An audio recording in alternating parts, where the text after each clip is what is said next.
split us up." Benjamin slammed the table hard. I averted my gaze and muttered softly, "I understand you want a divorce. I'll consider it." "What? Are you refusing?" "We'll take it to court if we have to." "Go ahead. I'll have my lawyer ready." Benjamin clicked his tongue at my words. Noticing this, I turned my back on them. At that moment, Emily quickly stood up and stepped in front of me. "Acting all high and mighty after being dumped, Evelyn. Is that so? You're unusually confident today. You should stay quiet like always." She looked down on me and laughed.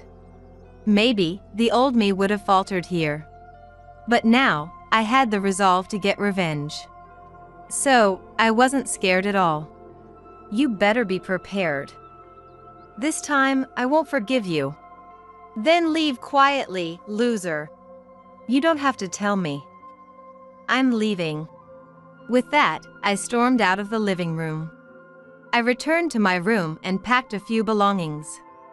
After briefly saying goodbye to Elijah, I left the in-laws' house. I headed straight back to my parents' home.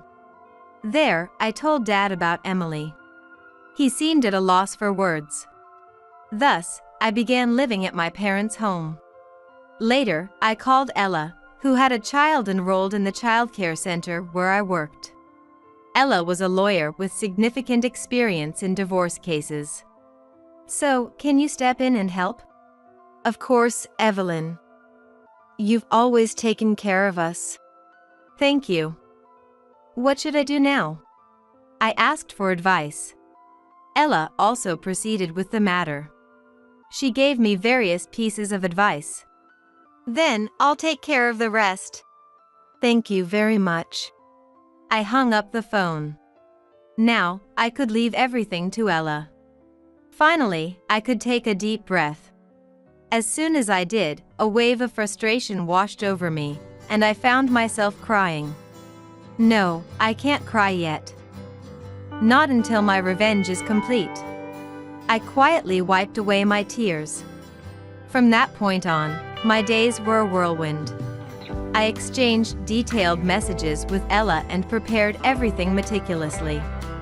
At the same time, I kept rejecting Benjamin's demands. His demands were all about negotiating compensation for the divorce.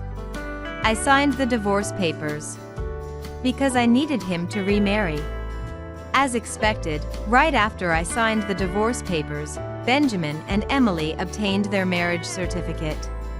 Despite this, I refused to discuss compensation until everything was ready. I waited for that day to come. Eventually, Emily gave birth. It was a cute baby girl. Needless to say, I was delighted for other reasons. Now, everything is in place. This is the beginning of the end. I whispered to myself as I prepared a congratulatory gift. A few days later, I contacted Benjamin to arrange a meeting. His response was filled with joy. He probably thought the divorce compensation negotiations were finally moving forward. Of course, I planned to discuss the compensation. But I had another conversation in mind as well. With a malicious smile, I headed to the in-laws' house with Ella. "Long time no see, Abigail. What are you here for?" "I thought I told you, you're not needed anymore." "I'm here to discuss the divorce compensation. And I also brought a gift for the baby." I had no obligation to celebrate. I just needed an excuse to come here. So I brought a gift. I pulled the gift out of my bag. "Fine, come in." She led us into the house. With a sly smile, Ella and I entered the in-laws' house.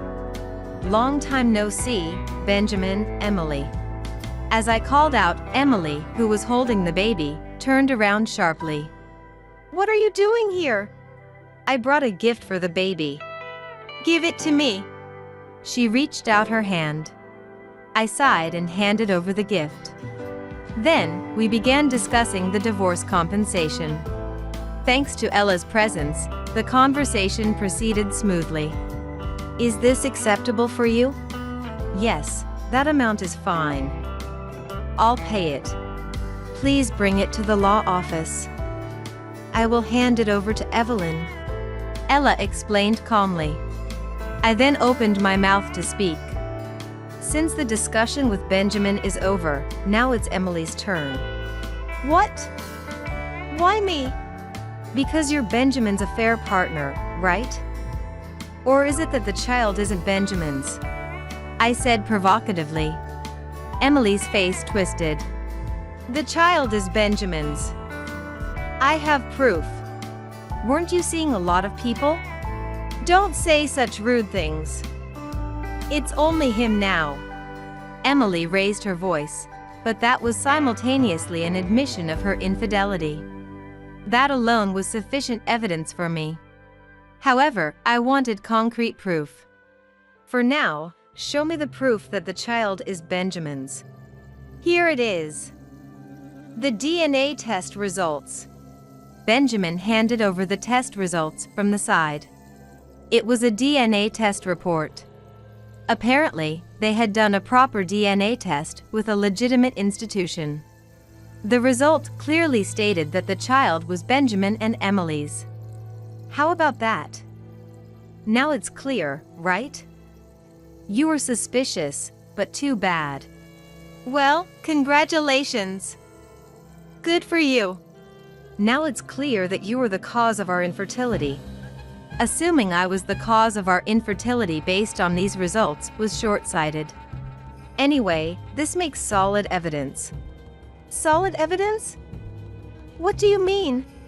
I mean, solid evidence that you and Emily were having an affair. Since they were having an affair, they had a child together. There's no stronger evidence of infidelity. Also, by calculating the child's birth date backward, it's clear the affair happened during our marriage. Emily, you can't make any more excuses.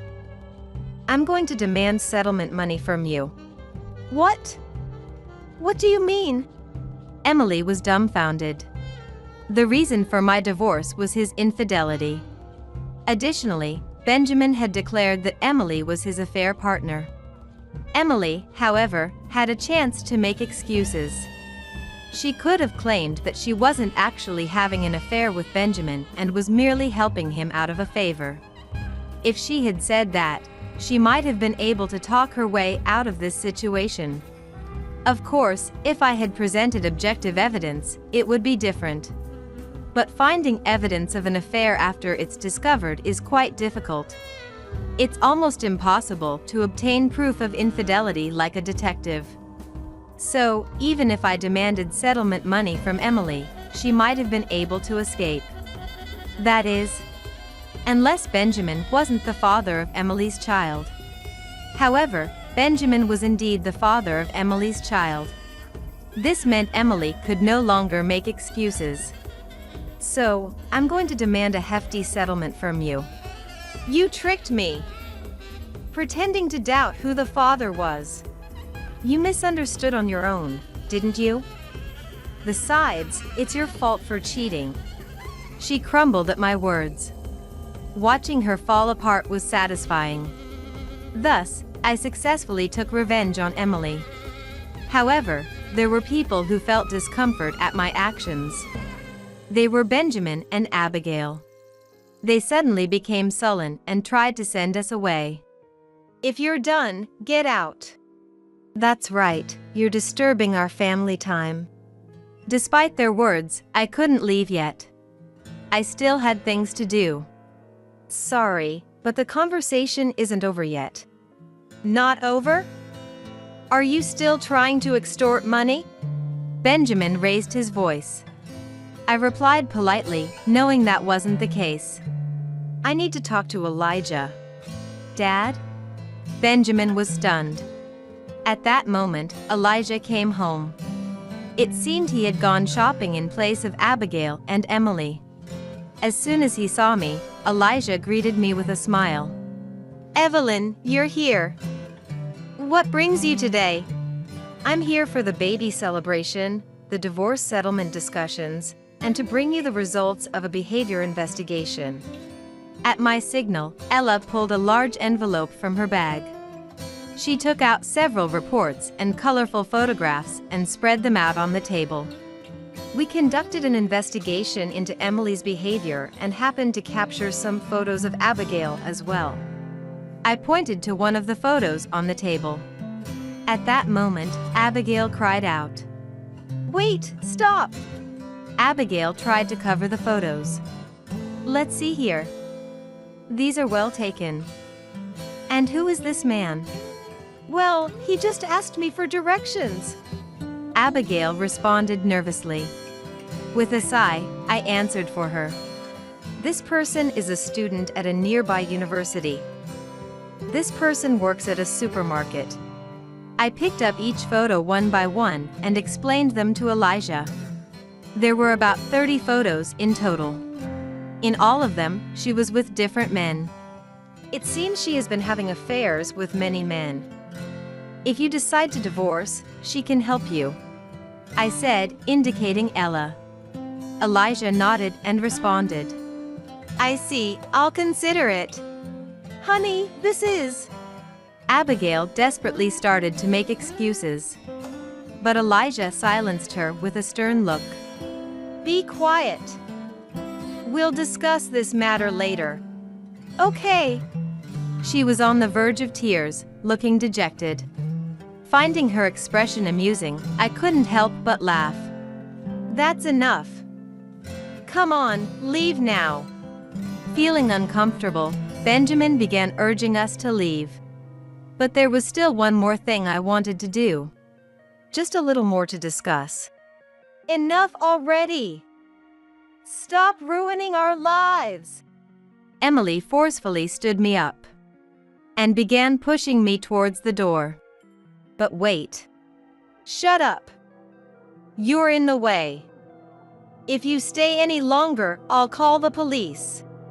Her words silenced me. I looked at Ella. "It can't be helped. We're done here," Ella said. Nodding, I headed for the entrance. At that moment, the doorbell rang. "Who is it?" Benjamin asked, opening the door. A tall man stood there. "Excuse me, my wife." "Wife? Did you remarry behind my back?" Benjamin pressed me. I calmly pushed Benjamin away. "No, it's Ella's husband." The man at the door was Ella's husband, Lucas. I had met Lucas several times at the child care center, so I knew him. As we were discussing this, Emily appeared. "Get out of here!" Just as Emily shouted.